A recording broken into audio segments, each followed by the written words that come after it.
तो आइए, आपका स्वागत है।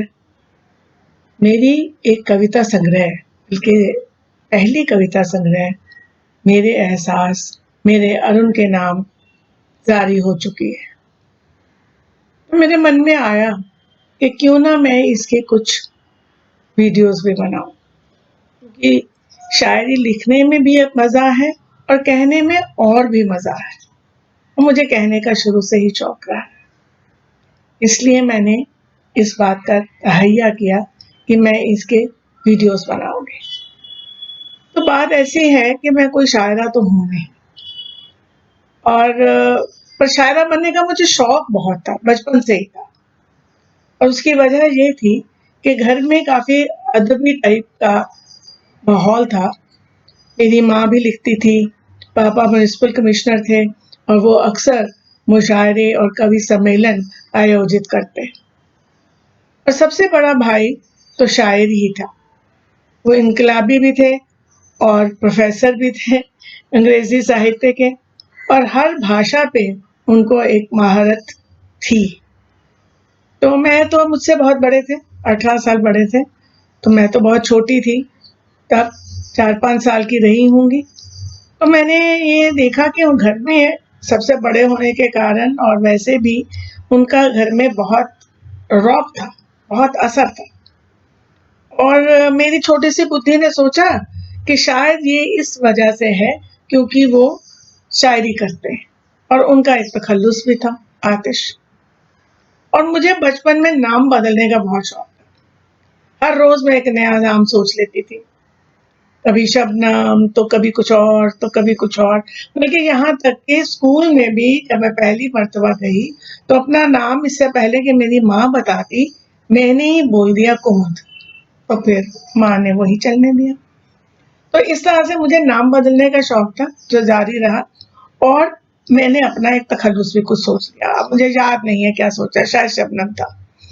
तो एक बार क्या हुआ कि एक हमारी माँ की दोस्त घर आई, और उस दिन ऐसी वजह बनी कि ना तो माँ घर में थी और ना बड़ी बहन है। तो मुझे बहुत मजा आया कि अब जो है मैं होंगी मेजबान, और मैं उनसे बातचीत करूंगी।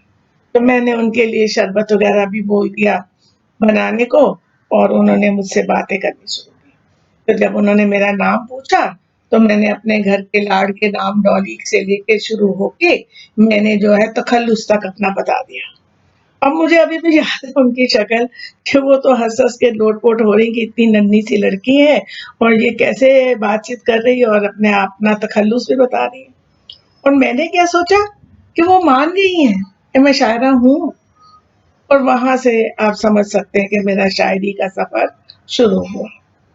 और जिस स्कूल में मैं पढ़ती थी, विद्या निकेतन रोहतक में, वहाँ काफ़ी कविता कहने का प्रचलन था, और भी कई सारी एक्टिविटीज़ हमें सिखाई जाती थी, खास करके कविताएँ।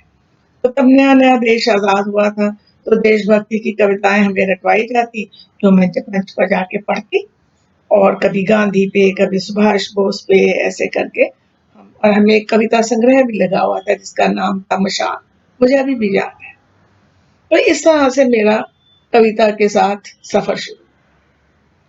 फिर बड़े होने पर अ, हम ऐसे ही सबसे पहली कविता जो मैंने इंटर स्कूल कॉम्पिटिशन में बोली, वो सुभद्रा कुमारी चौहान की झांसी की रानी थी। उसकी भी एक कहानी है, वो कभी फिर सुनाऊँगी। तो इस तरह करते-करते हम बड़े हो गए, कॉलेज में पहुँच गए। हुब्बे वतन की नज़्मों से हम रूमानी नज़्मों तक पहुँच गए। तो मोहब्बत का असर था, फ़िल्मों का असर था, उपन्यासों का असर था। तो ये सब शुरू हो गया। पर देखिए, अब कुछ पढ़ाई पूरी हुई, सगाई हुई तो एक फौजी से। अब कहाँ फौज का अनुशासन और कहाँ शायरी। हम शायराना मिजाज, तो वो कदम ताल के शौकीन। पर ऐसा है कि मोहब्बत में ये नहीं होता कि आपके जो शौक हैं वो सेम हो, एक ही हो।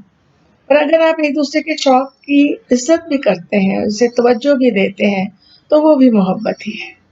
तो वो मैं कहूँगी कि अरुण मेरे को उसके लिए हमेशा बढ़ावा देते थे। तो शायरी, फिर शादी हो गई, बच्चे हो गए, और वो जो शायरी की डायरियाँ थी उनमें घर का हिसाब, धोबी के कपड़े लिखे जाने लगे और हम भूल-भाल गए। एक मेरे मन में बात होती थी कि सिर्फ़ तख़ल्लुस रखने से कुछ नहीं होता। शायरी के लिए गम आना चाहिए, दिल टूटना चाहिए। तो मैं जो है, एक दौर था जब मैं गमगीन गाने, ग़ज़लें सुनती थी, गा तो सकती नहीं थी और उन पर तवज्जो देती थी। शायद सोचती हूँ कि इसी सब बहाने मैं शायरा बन जाऊँगी। ऐसा कुछ नहीं हुआ, ज़िंदगी बीत गई, काफ़ी बरस निकल गए।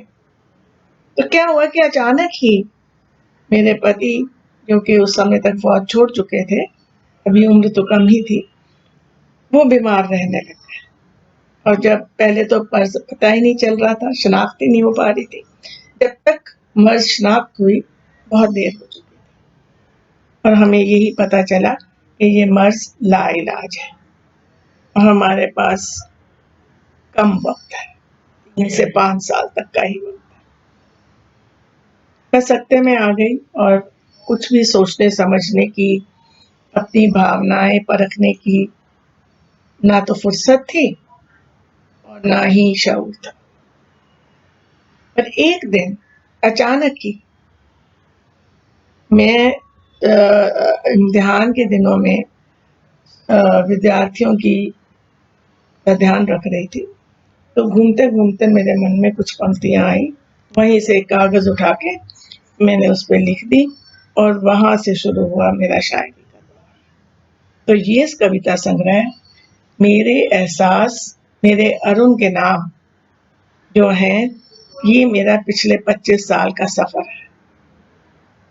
ये वो सफ़र है जिसमें लाइलाज मर्ज़, मौत, मातम और दोबारा जीने की जद्दोजहद है।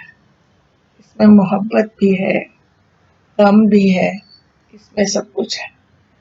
और मैंने सीखा कि शायरी सिर्फ़ गम से ही नहीं आती, जब आप गम से जूझते हैं, तब भी शायरी आती है और शायरी हमारे गम को हमें हमें सिखा देती है कि गम से कैसे जूझना है और हम जी पाते हैं, फिर से जी पाते हैं और मैं भी जी उठी। तो आप सुनते रहिए मेरी नज़्में और अगर आपको पसंद आए तो आप लाइक कीजिए, मेरी किताब पढ़िए और बताइए कि आपको कैसी लगी। इससे मेरी हौसला अफ़ज़ाई तो होगी ही, साथ में मेरे शऊर को इज़ाफ़ा भी मिलेगा। बहुत-बहुत शुक्रिया।